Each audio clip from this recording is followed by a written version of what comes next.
शब्दों से भरा हुआ है। हर टिक टिक करता सेकंड जय की अनुपस्थिति की याद दिलाता है।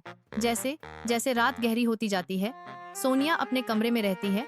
उसका दिल उस सन्नाटे की गूंज करता है जहां जय का संदेश होना चाहिए। सोनिया के कमरे में धूप की किरणें आती हैं, जो मौन टकराव को रोशन करती हैं। सोनिया दबाती है, उसकी नजर अडिग है। मुझे जय के बारे में बताओ, क्या हो रहा है? साक्षी सोनिया की नजर से बचती है। उसकी बेचैनी बढ़ रही है। साक्षी टालते हुए जवाब देती है, कुछ नहीं। तुम्हारा क्या मतलब है? कमरे में तनाव बढ़ता है क्योंकि सोनिया का संदेह गहराता है। सोनिया की आवाज दृढ़ संकल्प के साथ कठोर हो जाती है। मुझे तुम पर विश्वास नहीं है। अपने कमरे की धुंधली रोशनी में सोनिया की उंगलियां साक्षी के फोन पर उड़ती हैं, जो एक गुप्त एजेंडे से प्रेरित है। एक संदेश भेजा जाता है। एक डिजिटल तीर एक अनजान लक्ष्य पर लगाया जाता है।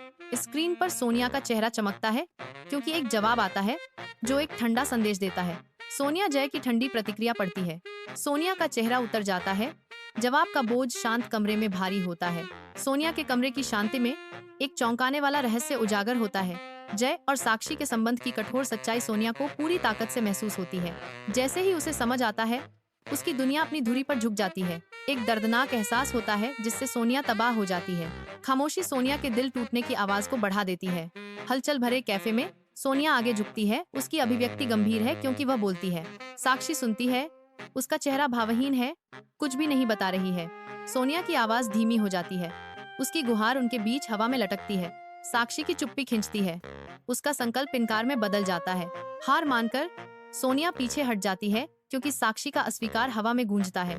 सालों बाद सोनिया का कमरा एक समर्पित डॉक्टर के रूप में उनके केंद्रित जीवन को दर्शाता है।